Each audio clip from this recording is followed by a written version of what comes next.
আর কত মানুষ মরলে তবে তুমি বলবে বড্ড বেশি মানুষ মারা গেছে আগুনের গ্রাসে। পশ্চিমবঙ্গে এখন গোটা রাজ্যটায় একটা যৌতুগৃহের মতো অবস্থা। একদিকে হোটেলগুলি, অন্যদিকে সমস্ত ছোট ছোট গেস্ট হাউস এবং যে বহুতল বাড়ি একেবারে সম্পূর্ণভাবে বেআইনিভাবে তৈরি করা হয়েছে, যাদের অধিকাংশের ফায়ার লাইসেন্স নেওয়া নেই।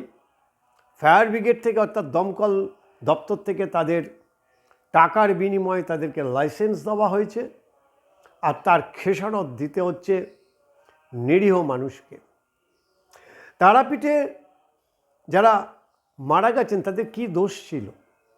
তারা তো তারা মায়ের দর্শনের জন্য গিয়েছিলেন, ভক্ত তারা। আর আগুন লেগে মর্মান্তিকভাবে দম বন্ধ হয়ে 9 জনের মৃত্যু হয়। আর 24 ঘন্টা কাটতে না কাটতে এবারে খোদ পশ্চিমবঙ্গের রাজধানী কলকাতার বুকে ভয়াবহ অগ্নিকাণ্ড। ফ্রি স্কুল স্ট্রিটে একটা গেস্ট হাউসে আগুন লাগে এবং সেখানেও 9 জনের মৃত্যু হয়েছে, তার মধ্যে 5 জন বাংলাদেশি। তারা এখানে এসেছিলেন কোনো কাজে, হয়তো চিকিৎসার জন্য, নয়তো পর্যটক হিসেবে তারা এসেছিলেন, বা তারা হয়তো এখানটায় কোনোভাবে আশ্রয় নিয়েছিলেন। প্রত্যেকের মৃত্যু হয়েছে। কিন্তু এই মৃত্যু মিছিল আর কতদিন, কতবার চলবে? আগুন লেগে মৃত্যুর ঘটনা তো আজকে থেকে নয়, বাম আমল থেকে হয়ে আসছে, তৃণমূল আমল চলেছে, এবারে সামনে বিজেপির আমল। বিজেপিকে এক্ষেত্রে খুব বেশি দোষ এখন আমরা দেব না, এই কারণে যে এই দলটি মাত্র 100 দিন পূরণ হয়েছে তারা ক্ষমতায় এসছে। ফলে পুরনো যে রেকর্ডগুলি রয়েছে, পুরনো যে সমস্ত কর্মীরা এর সাথে যুক্ত রয়েছেন, যে টাকার লেনদেন হয়েছে বিপুল অঙ্কের এবং বেআইনি যে সমস্ত কাজকর্মগুলি হয়েছে, এখনও পর্যন্ত সেগুলিকে শর্ট আউট করে তার বিরুদ্ধে ব্যবস্থা নেওয়ার মতো যথেষ্ট সময় এই দলের হয়নি। তাই বিজেপিকে আমরা ধরছি না এর মধ্যে। কিন্তু অবশ্যই একজন শাসক দল হিসাবে তাদেরকে এই পরপর ঘটনা ঘটে যাওয়ার পর তাদেরকে সতর্ক হতে হবে এবং আরও বেশি তাদেরকে সক্রিয় হতে হবে। কিভাবে ফায়ার লাইসেন্স পায় এরা? একেবারে মোদ্দা কথা বাংলায় যদি বলতে হয়, মোটা টাকার বিনিময়ে। আমারই পরিচিত একজন একটা ফায়ার লাইসেন্স নিতে গিয়ে তাকে 10 লক্ষ টাকা ঘুষ দিতে হয়েছে। তার কোনো প্রমাণ নেই, কিন্তু যখন দেখব আমরা যে সম্পূর্ণ বেআইনিভাবে তাদেরকে ফায়ার লাইসেন্স দেওয়া হয়েছে, তখন পুরো ব্যাপারটি একেবারে চোখের সামনে জলের মতো পরিষ্কার হয়ে যায়। আসলে লক্ষ লক্ষ টাকার খেলা হয় এর পেছনে। যে বহুতলগুলি আছে সেই বহুতলগুলিকে কোনো সময় যদি পর্যবেক্ষণ করা হয় বা সঠিক তদন্ত হয়, তাহলে দেখা যাবে যে প্রায় 90% কলকাতার যে বহুতল, সেই বহুতলে ফায়ার অ্যালার্মিং বা ফায়ার লাইসেন্স যে ক্যাটাগরি, যে ক্রাইটেরিয়া মেনটেন করা হয়, সেগুলি ছাড়াই দিয়ে দেওয়া হয়েছে।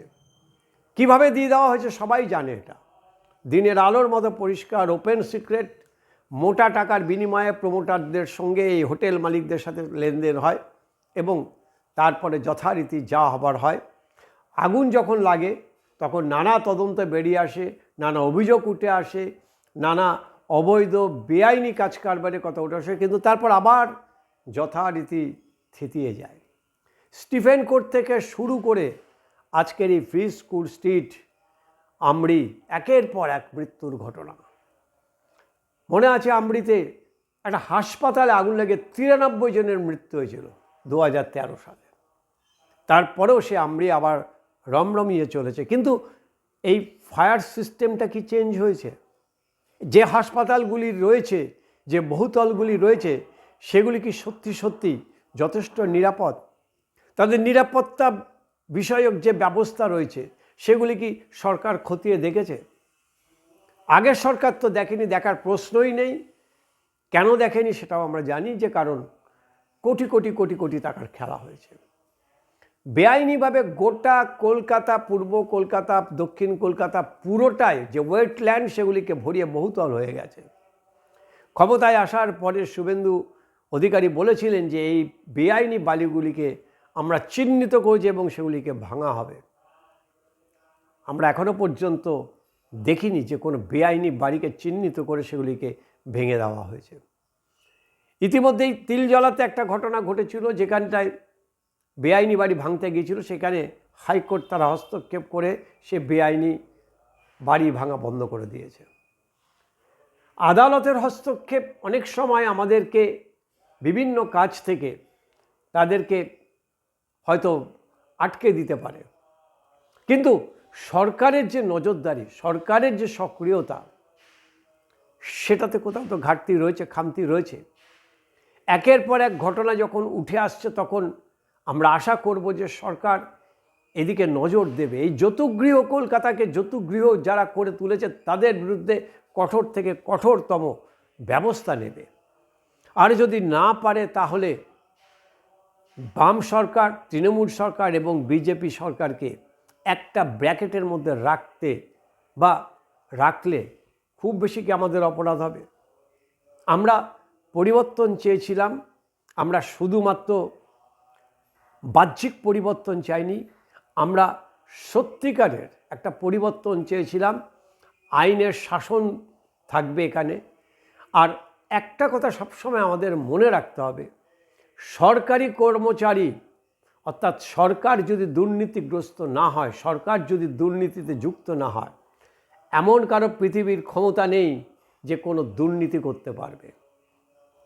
আমরা আশা করব সরকার দুর্নীতিমুক্ত যেমন একটা আইনের শাসন করবে, ঠিক তেমনি যারা এই দুর্নীতির সঙ্গে যুক্ত হয়েছেন, সরকারি কর্মীরা, যাদের বিরুদ্ধে ঘুষের বিনিময়ে এই প্রাণ নিয়ে ছিনিমিনি খেলা তাদের কাছে জল ভাত, তাদের বিরুদ্ধে কঠোর থেকে কঠোর শাস্তি হবে। আমরা আগামী দিনের জন্য আমরা তাকিয়ে থাকব। আশা করব যে এই মর্মান্তিক ঘটনা যেন আর না ঘটে। মর্মান্তিক ঘটনার আগে সরকার যেন নজরদারি চালায় এবং প্রয়োজনে কঠোর থেকে কঠোর ব্যবস্থা নিয়ে এই সমস্ত বেআইনি গেস্ট হাউস, হোটেল, বহুতল, তাদের বিরুদ্ধে যেন ব্যবস্থা নেয়।